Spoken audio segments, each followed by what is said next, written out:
can I say, this is the first time I've been to Brian's setup, so it's new to me. So when I go through with Brian, obviously it'll be news to me. Now Brian was in the Willenhall Club probably 3 or 4 years ago. He went out of the sport, but he's come back in the sport. And just before we talk about the pigeons, can we just look, we're in a fairly built-up area.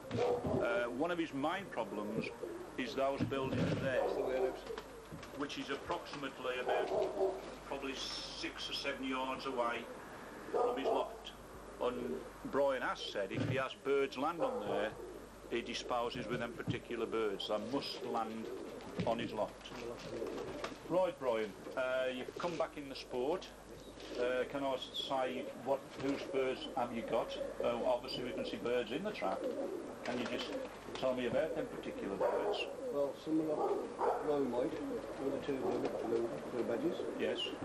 The black and the black badges, and the Michael Astons, and rock with the front Sheffield. Oh no, off Martin, yes. Martin, so. And the breeders were from there, the Astons also. So, again, we're looking at birds what originally are from Colin Bristow, and they've been acquired through Michael Aston, which Brian has got now. There's 2 badges up there, Brian, which I think have fled 20 hours for Brian White. Sadly, Brian White at this moment is no longer in the sport, but he's fled some brilliant times. And so what you're planning to do, Brian, is to put the Brian White badges in with your own badges. I'm with you. So, and how many birds? Now, can I say, are those birds broke in? No. So, you're going to break those in this year? Well, I've got to say to you, Brian, they're in exemplary condition. So, obviously, those will have to be broke down. So, you'll probably break those in after what? After Christmas. So, hopefully, we'll have some cold weather. That's right. And then you'll break your pigeons down, and hopefully, but they do look in really good nick. Molting how they say you're going to best out. Yeah. But they do seem to almost finish the mount, actually. That black one there, whose bird is that one? That's off Mickey Aston's 18.5 hour end. Yes. We took an Aston with it. And it's off Colin's black cock. Yes. I think I've done this one. Yeah. So again, that's another world. Matter of fact, I've got them involved in there. Would you say that if you breed blacks and if you break them, would you say you've got a problem in the dark with them? Not really. You can see them all right in the dark. Well, my pet goes, you'd have played anyway. I'm with you. So you're happy with them, that colour, as long as I can do the business for you. Your droppers, I must say, like you'll probably find, besides this one and Ashley's, it'll probably be the smallest guarded, as we'll see, where Tipplers have flown. But again, they work the lofts to the guarding. Here, Brian, we have the dropper. Dropper shed. Shed, which how many? About a dozen droppers? Well, I'm going to have 16 originally. Yeah. We'll be 16, that's why it's podded in 2. Yeah. I'll have 8 hens one side, 8 cocks the other side. So when I fly the cocks, I'll loose the cocks out. When I fly the hens, I'll loose hens out. Now, that is... no way then they'll be to each other or nothing. That is the first time I've been in the game as I've been told that. Here we have 2 sections, a section of cocks and a section of hens, droppers, and Brian has just said to me, as when he flies hens, only the hens will be loosed out, and vice versa with the cocks. And I've never heard that before. So we all learn all the while, because Brian doesn't want the droppers to tread his tipplers. But also, there, that way as well, when you're breaking your young ones in, you've got 2 kids to play with. And again, yes, I agree with that. You don't knock them about too much. But one's working, one's rested. Yes, most of the flies probably have more droppers than that. But again, if you rest them and work them, so they're both, it doesn't knock them about. Right, Brian, can we look at your breeding section? His breeding section here is Approximately 8 foot by 6 with how many boxes in there, Brian? 6 boxes. With 6 pairs. So obviously Brian won't be a big breeder of pigeons. He'll keep to his select probably 6 or 7 pairs. That's right. Which now you say those are for flying. All flyers.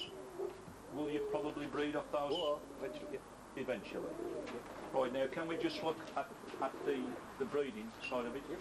And you won't see many lofts with a leaded light in either, and that's Brian's speciality. You played. Right, Brian, this is the breeding side of your loft. Obviously, we've got to stand here because it isn't a large breeding size, but it'll probably do you 6 pairs, and that's the reason why we're here. We can't get inside, but if you look inside, you can see he's got his box perches, his V perches there on his box, his bite. He's got a very good feeding arrangement with a box here, which slides out. I've never seen that before.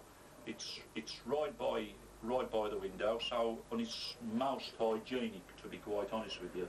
They can't get in there, and that's a first for me. It does the job, Brian, for you. Obviously you've got to work with what you've got. You use silver sand on the floor, Brian. You clean out what once? Well, this idea, this would be like once a month. This. Yeah, about once a month. Well, it's average thing. I'm with you.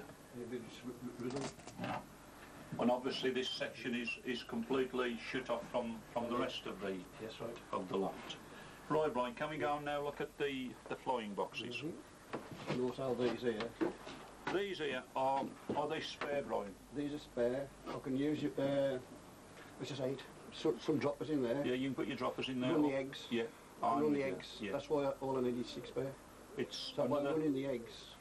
another arrow in your bow, Brian, isn't That's it? Oh, It's you can play there that's right. either with if you want to run eggs, which is a good idea. Although you've only got 6 pair, if you double up on the eggs That's right. and use droppers, obviously you'll get more youngsters. Correct. Yeah, good idea. And again, it's a separate section. Separate section. Good. Now, can we just go and look at the flying section of it?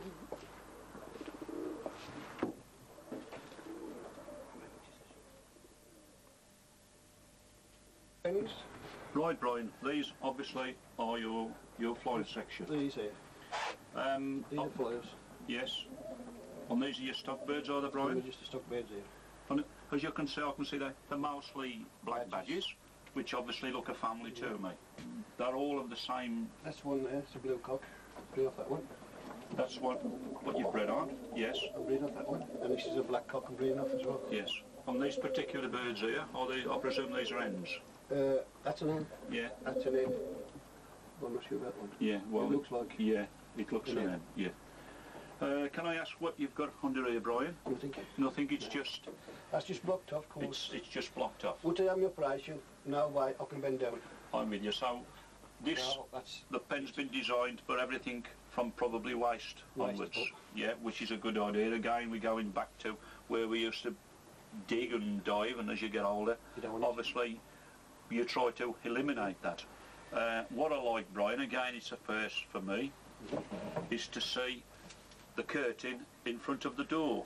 If you look at that, you can see that that's a good thing. If the door's open, it keeps the flies out.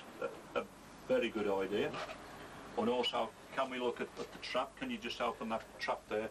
It isn't a trap where it's a large one. It's probably about 7 inches wide, but it still does the job. It opens like that. And do you find your birds, No. Brian, goes from here straight in. right in on the same Reverse, when they yeah. come in? And do you find they go in their own boxes? No. You always find out that's something up the top here. I'm with you, and then you sort I them can out sort from them out there. to put them I'm with you. But when I fly them, I make sure they're mould in these. Yeah, The top. I'm with you. So also It's to the top. your Your flying section is slightly bigger than your breeding section, would you say? 9 foot. This is 9 foot compared to 8 foot in there, so there's not much difference in it. But it's a good setup. It's immaculate, may I say to you. Your floor again is immaculate. That's Cushion floor, I thought. that's cushion floor. Michael, that's what we have in the UK.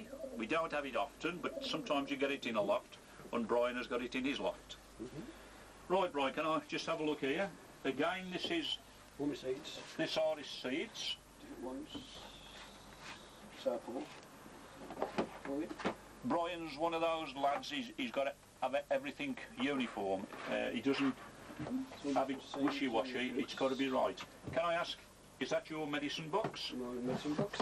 Again, not as big as Texas, but again, he's got his drinking bowls in there, look. His mask in case there's any problems with pigeon dust. And basically, the general welfare of the pigeons is stored in there. His feeders. See them? Them used to come up here. So by reversing them. Yeah. Brian has designed this particular feeder. On it just flicks over it. Simplicity in itself. No way they can knock it over or anything. It can't be knocked over, which again, that's another thing what Brian likes to sit down and design. And also the perches. No way can they mess on them perches. And that's a grid section. That perch again is free from any droppings, and he can just pick up the grid. Again, that to me is unusual. Like this. As you can see, this is that particular grid, and there's no way does that move, and there's no way can any droppings get on there, and it goes through the grid. And again, there's paper underneath which it just pulls out. It's if you've got a program of cleaning them out regular, which obviously you do, Brian, there's no problem, and he's even got his own waste bins. How many waste bins do you see in a loft? Well, gentlemen, you've just seen one today. And he's got his own drop-in bags. Whether he's got a stretcher around the back, I don't know. But he's well kitted out. Well, Brian, many thanks for us coming to your lofts. No problem. It's a credit to you, and we look forward to you flying with us Yes, I'm glad to. next year. Yes.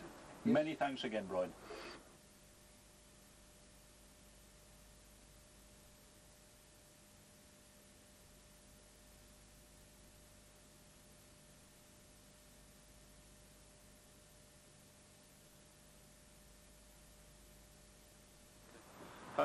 This is Mally Guy, who has joined our club this year. Mally, is that right? Yeah. It's his first year with Willenhall. He was our top novice, and also he was runner-up in the Novice Cup, which is a great honour for the club and also for Mally. As you can see, Mally is just working out his new lofts. You look now that they're not completed yet, but what's the size of these lofts, Mally? This is 24 by 8. 8, yeah. And it's got 3 compartments, like which we'll see in a minute. Can I ask you what birds you fly, Mal? Well, and Bowden crossings, like, you know, I have got some few Bowdens, like, you know. Yeah. But, Would you prefer to cross them? Yeah. You, can you tell me what you cross your birds with the Bowdens? Have you got any of Mick Aston? I have got some of that, a few donations off the club members, Yes. like, you know, and I've had, like, some off Mickey Aston and some off Alan Goker. Yeah. Some off Tex. Yeah, I've got 3 or 4 Texas, like. So what you're saying then, you're building up your own family at the moment? Yeah. I'm with you. Yeah. You've got any birds for next year to fly? Well, I'll go with yearlings and the old birds. Yes. I've got roughly about 20 to fly. Yes. Do you dark them before you fly them, Mally, or do you dark them as old birds? I haven't really got into the darkness yet, you know, like being, you know, I've only been in the Tippler farm for 2 years, Oh, like, you yeah. know, and, but I was hopefully going to have a go this year, like, you know what I mean? I was going to have Mally, this year or now, has fed his birds together. They haven't been boxed. Is that right, Mally?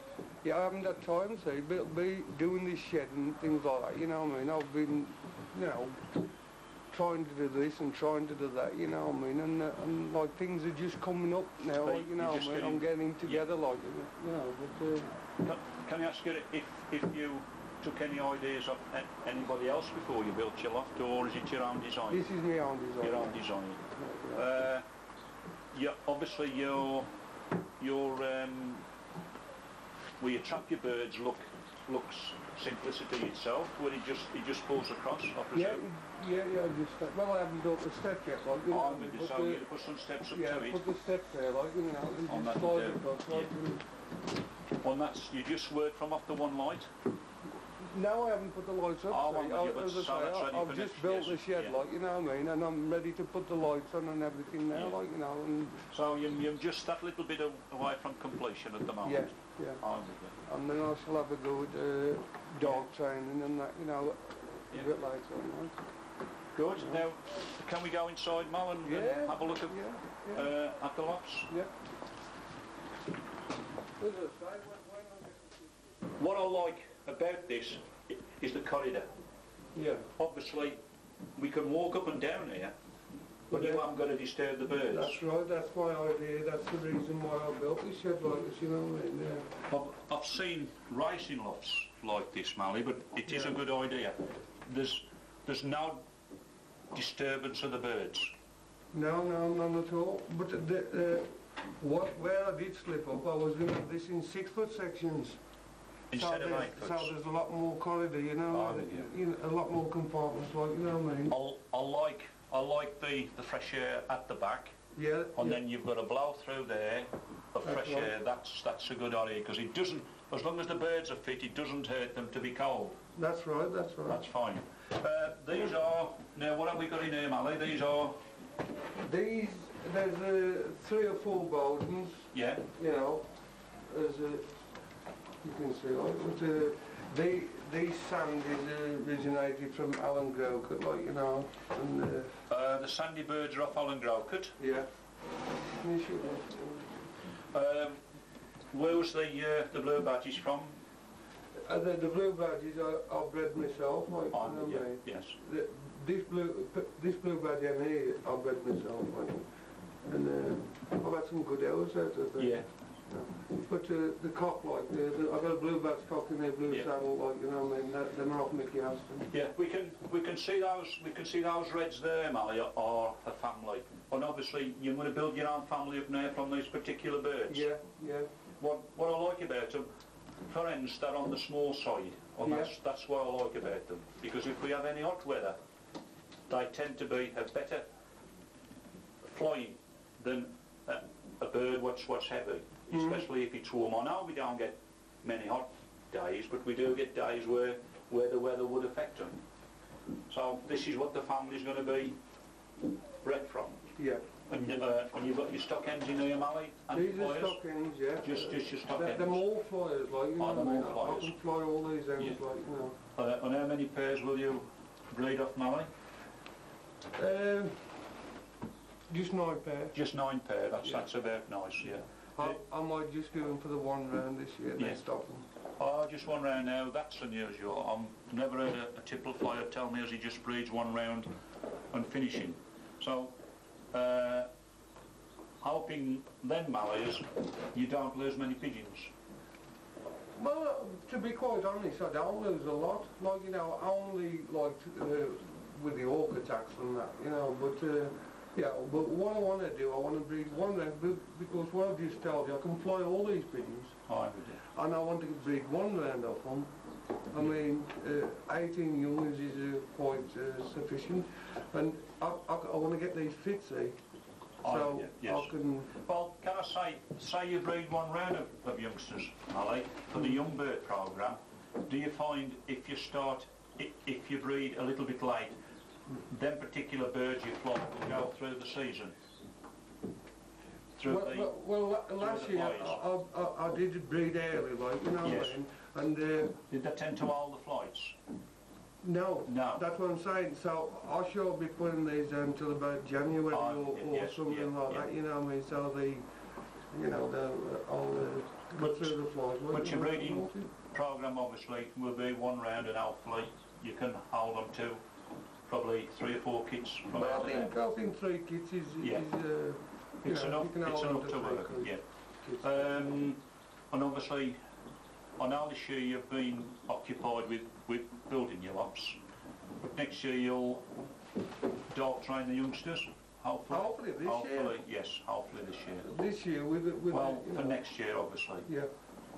Right now, can we look at the cocks? All right. I'll just close this one, Mark, as we don't have any problems. Before we go to the cocks, we'll look. These are your droppers. These are the droppers. Again, we was at Michael Aston's. And we commented on the splashed ones, and obviously you've got some splashed ones here, Mally. Do you find them? Do you fly these as well, or do they just solely used for droppers? I fly them as such, like, you know what I mean, when I ain't flying the Tipplers, yes. like, you know what I mean, but like, when I'm flying the Tipplers, these, I'll keep them hungry enough. Yeah, they're hungry and they work as droppers. Yeah, and there's no problem, so these droppers go from here, through that door, and then they have to start to work. Yeah. Have you always, how many you got in there, Mally? 20 odd? Roughly about 22. We do, yeah. Well, that's what you like to keep to. Yeah. On that mixed, I presume, is there hens and cocks in there? Yeah, there is. Yeah. On that don't... No, normally I put the end tumblers with the end tipplers, like, you know, and do it that way. I'm with you, which, it's funny you've said that. We've just been round Brian Davis's and he has said the same, and that was the first time that I heard it. Yeah. But Brian keeps his separate. But obviously, you're in the throes of designing your pen and getting it completed. Yeah. Because I've always said, you always alter your pens. It doesn't matter how long you've been in the game, there's always something you think of to alter. Yeah. And would you agree with me on that? I do, yeah. Yeah. There's always some mistake you do or whatever, you know, that you want to alter it later on. That's right. I always find looking at other people's pens and it gives you ideas, and then you think, oh, that's a good idea. But you've got the space, Mal, to do that. Yeah, there's plenty of space. It's a superb setup with a corridor. I like the setup. Now, can we just... are these your flyers?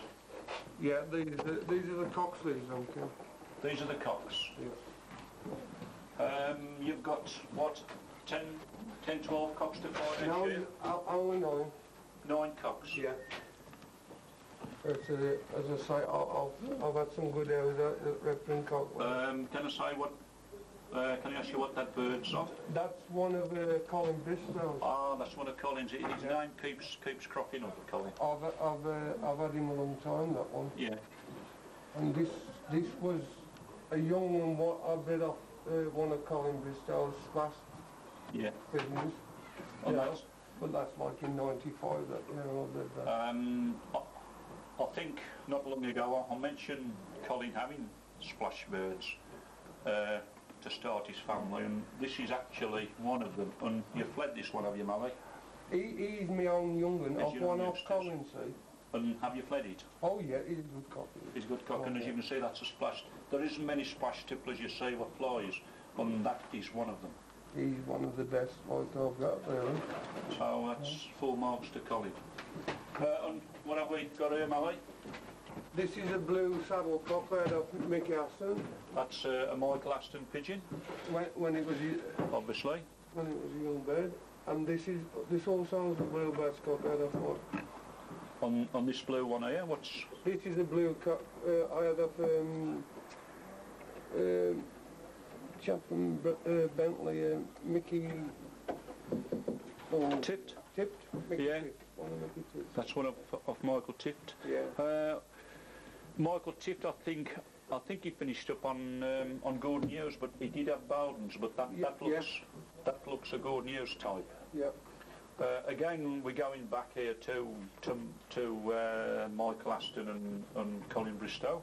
there's probably 3 or 4 lads in the club what flies birds. So these are the birds what you're going to pin your hopes on for next year, Mal? Oh yeah, I've had a good time with this blue cock anyway. Good. And this blue swallow. Well, Mal, many thanks for allowing us in your lots. Yeah, And I hope by next year you'll have all your pens finished and settle down I hope so. to some serious flying. I should have them finished in the next 2 or 3 months by now, so Good. go.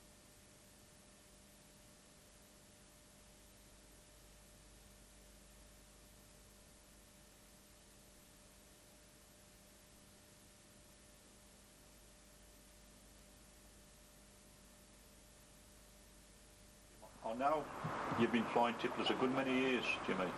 You was in the Willenhall club probably, what, 10, 15 years ago? Yeah, 10 years ago now. And you've been flying them, what, This year will be my 18th year. 18 year. And Jimmy was the first man to fly 20 hours as an ex-Willenhall member. You was in, what club was you in when you fled your 20 hours, Jim? Outdoor. You was No, in sorry, tell a lie. Bentley West. You was in Bentley West. What you'll see here in these lots is the best family of lovets you'll ever see. Jimmy has had these birds since you started, Jim? 1978. 1978. The originals came off Albert Arnshaw. Albert Arnshaw, and I call my birds Albert Arnshaws, but they're well known as lovets. And Albert had them. I know Albert used to breed them. Albert now is 98. I would say he's the oldest member of the NTU, isn't he, Jim? And I know when I visited Albert a good many years ago, he had his birds direct from off Wolf Lovett. So this family's pure. You won't see a purer family of lovets than what you've got here. Have you thought of any time to put any crosses into them, Jim, or are you happy with them? Well, I'm happy with them as they are. I haven't got that close yet to pair half brother and half sister together, so I'll still reckon I've got plenty of scope. Yeah, but we'll look at, I presume you've got some direct children off the 20-hour birds. Two of the 20-hour birds, I've got some birds. Yeah, well, we'll have a look at one of those after. Can I just ask you, as you can see, this is where his birds come in when he's fled. Can I just ask you, Jim, how it works? How's your trap work? Well, obviously we get them in through the back door. Yeah. Because I always think the birds go to the back anyway, and any flight. There's always some stubborn one. As soon as they're in, it's a matter of just pull the cord, and they're secure then to have the rings checked after the competition. So you've got no ways of getting onto the loft? No, I don't use steps up to the loft at all. Your birds are trained, that come, you don't have no problems? If I just open the door... Yeah, so that's the second one. Call them in, they'll come in anywhere. So you don't get no problems? Pigeons play me up. Yeah. Well, very rare I've had pigeons play me up in coming in the flight. They'll take their time, but they'll eventually come in. They'll come in. And how many birds do you normally breed off? Well, I only breed off 6 pair. I have gone to 8 pair, but I think to be 2. And how many clubs have you been in since Willenhall? Only 2. Oh, you've been in 2, which was Old Hall and Bentley West. And Bentley, which was Tommy Dilks's.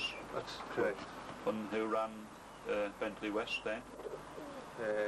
Mr. Dennis Reynolds. Oh, Dennis Reynolds, yes, I remember Dennis. Who was finished now. Yes. Did you find as Tommy Dilks helped you with your birds when you was in Old Hall in any way? Or did I help Tommy Dilks? Well, as I say, he just been sent like, because he did help you with your birds, like, with the flying of them. He helped me once. I went on holiday for a week and he fed the birds. I'm with you, but he other than feeding and... No feed-ups. They've always been your own always. Right, Jimmy, can we look at one of the descendants of the 20-hour? 20-hour, yeah. If we can have a look at that. Yeah, we'll go in and we'll have a look at that.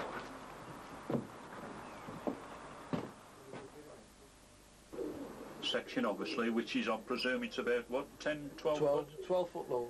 And it's, what, 6 foot wide? Yeah. And you've got an average of what? 18 and 3 little kit boxes for young birds. Can I ask you, have you ever had these all full, Jim, when you've been flying them? Well, we can... Well, I can start off with about 16. Yes. and then it just depends on what faults and what... But basically you work like most of us, around 12 boxes, something like that.